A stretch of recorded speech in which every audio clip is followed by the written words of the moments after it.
तो हाय नमस्ते और पैलग उत्तराखंड यार। अक्सर मुझे लोग कुछ पूछते रहते हैं कि इंडियन एयरफोर्स के बारे में और कैसे वहाँ जाना है। खासकर मेरे वो भाई लोग जो उत्तराखंड से हैं, जो पहाड़ों से हैं। ज़्यादा पता नहीं चल पाता। कई लोगों को डाउट रहता है कि मेरी तो साइंस स्ट्रीम नहीं है, तो क्या मैं इंडियन एयरफोर्स ज्वाइन कर सकता हूँ। कई लोगों को ऐसा लगता है कि सिर्फ कमीशन्ड ऑफिसर्स जा सकते हैं या एनडीए करके जा सकते हैं। तो जितना मुझे पता है, जो चीज़ पता है वो आपके साथ शेयर कर रहा हूँ कि किस किस तरह से आप इंडियन एयरफोर्स में जाने की तैयारी कर सकते हैं। सबसे बड़ी बात कि सबसे पहले तो आप ये निकाल दीजिए कि आर्ट्स, साइंस या कॉमर्स, आपकी कोई भी स्ट्रीम हो आप जा सकते हैं। पहले आपको बताता हूँ कि एज एन एयर वॉरियर आप कैसे जा सकते हैं। यानी कि जो ओपन रैलीज आप देखते हैं, ओपन भर्ती जो देखते हैं, उसमें आप जा सकते हैं। वहाँ पर अगर आप 19.5 उससे पहले अगर हैं 16.5 के बाद में, तो आप जा सकते हैं। ये एयर वॉरियर के बारे में बता रहा हूँ, जो कि एयरमैन बोलते हैं हम लोग, एयर वॉरियर बोलते हैं। उसमें आप जा सकते हैं ओपन रैलीज के थ्रू।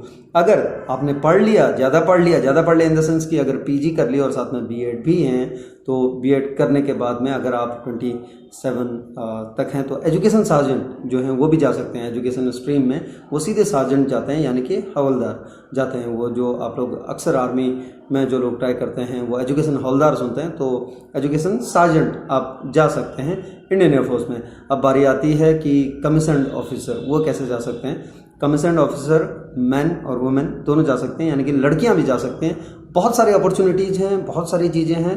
आप जो बॉयज़ हैं वो एनडीए से शुरू कर सकते हैं। एनडीए में आप जब 12th अपियरिंग हैं तब जा सकते हैं, और एनडीए क्वालिफाई करके आप जा सकते हैं। और वहाँ जाके आपको जो 3 साल खड़गवासला में यानी कि एनडीए में रहने के बाद में आप एएफए जाते हैं, डुंडीगल, वहाँ पर जाते हैं एयरफोर्स एकेडमी में। तो जैसे जैसे आपको स्ट्रीम जो आपको मिलेगा वहाँ आप जा सकते हैं। उसके बाद और क्या है, एएफ कैट दे के जा सकते हैं। एएफ कैट दे के बॉयज़ एंड गर्ल्स दोनों जा सकते हैं, मेल फीमेल दोनों जा सकते हैं एएफ कैट का एग्ज़ाम दे के। उसके बाद आपको अगर थोड़ा और एज हो गई और उसके बाद अगर आपको मन है जाना है तो सीडीएससी करके जा सकते हैं, कंबाइंड डिफेंस सर्विसेज जो होती हैं वो जा सकते हैं। टेक्निकल ऑफिसर्स बन के आप जा सकते हैं, जो एरोनॉटिकल इंजीनियरिंग करते हैं या बीटेक करने के बाद में जब आप जाते हैं तो टेक्निकल ऑफिसर बन के आप जा सकते हैं, जो कि सीधे फिर वहाँ पर जाने के बाद में फ्लाइंग ऑफिसर वो जाते हैं। ठीक है, ये आप जा सकते हैं। उसके बाद में कुछ जैसे मेट ऑफिसर्स हैं, मेट ऑफिसर, मेट्रोलॉजी जो है, अगर आप एमएससी मेट्रोलॉजी हैं तो आप फिर एयरफोर्स में जा सकते हैं एज अ मेट ऑफिसर। ठीक है, मेट्रोलॉजी ऑफिसर आप जा सकते हैं। कुछ स्पेशल एंट्रीज भी होती हैं एयरफोर्स में, जैसे स्पोर्ट्स एंट्रीज। अब बॉयज़ कंपनी भी है एयरफोर्स में, तो जो लोग 5th 6th में जो छोटे हैं, अगर उनको मिलता है बॉयज़ कंपनी। अक्सर हम लोग पहले आर्मी में सुनते थे, अब एयरफोर्स में भी हो गई है बॉयज़ कंपनी। जलाहली यानी कि बेंगलोर में है और वहाँ बेस्ड हैं, और वो लोग भी जा सकते हैं। स्पोर्ट्स का प्रीरिक्विजिट्स देखा जाता है और आपका लेवल ऑफ जो आपका लेवल ऑफ रिप्रेजेंटेशन वो देखा जाता है। वो आपको सब कुछ पहले ही मिल जाएगा। अगर आप उसमें आप उस क्राइटेरिया में आ रहे हैं तो आप फिल कीजिए फॉर्म और पहुंच जाइए अपना ट्रायल देने के लिए। उसके बाद में है, जब भी निकलता है तब की बात कर रहा हूँ मैं। और फिर आता है आपका जो डायरेक्ट एंट्री होती है, स्पोर्ट्स एंट्री बोलते हैं जिसको हम। वो पहले सार्जेंट जाते थे, अब ऐसा नहीं है। अब वो वहाँ जाने के बाद में एज ए एयर वॉरियर जाएंगे, फिर जब कलर लेते हैं यानी कि जब रिप्रेजेंट करते हैं तब उनको वहाँ जाके प्रमोशंस मिलते हैं। तो बहुत तरीके से आप इंडियन एयरफोर्स में जा सकते हैं।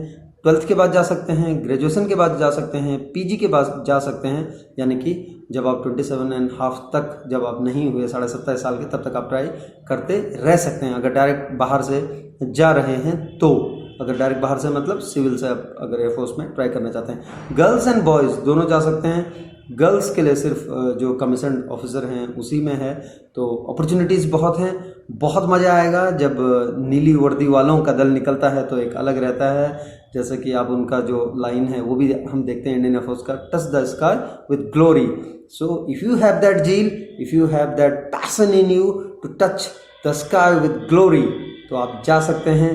फिर चाहे आप ज़मीन पे अपनी सेवाएं दें, चाहे आप फिर पायलट बन के अपनी सेवाएं दें, कैसे ही दें, सब एक दूसरे को कॉम्प्लीमेंट करते हैं, सब एक दूसरे के साथ में मिलकर चलते हैं। सो ये इंडियन एयरफोर्स के बारे में आप देखते हैं। रिटर्न होता है, मेडिकल होता है और फिजिकल होता है, तीनों एग्ज़ाम्स होते हैं, तो तीनों की आप तैयारी कर सकते हैं। और तीनों के लिए आप अगर देखेंगे तो एयरफोर्स की आप वेबसाइट पे देख सकते हैं, इंडियन एयरफोर्स रिक्रूटमेंट, आप उस पर जाके डायरेक्ट भी देख सकते हैं, गूगल कर सकते हैं, वहाँ देखिए। और आजकल तो इंटरनेट पर सब कुछ है, तो ज़्यादा बोलने की ज़रूरत होती नहीं है कभी भी, इतना सब कुछ देखिए। और जब देखेंगे तो जाने के बाद में, इंडियन एयरफोर्स में जाने के बाद में, you will be getting enormous of opportunities to do anything.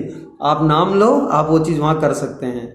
सो आप तैयारी कीजिए, और तैयारी करके जो लोग खासकर जो 6-7 में होते हैं वहीं से तैयारी करना शुरू कर दीजिए। आप थोड़ा बहुत जिस तरीके से आप जाना चाहते हैं, जो भी एंट्री आप लेना चाहते हैं उस तरीके से जाइए।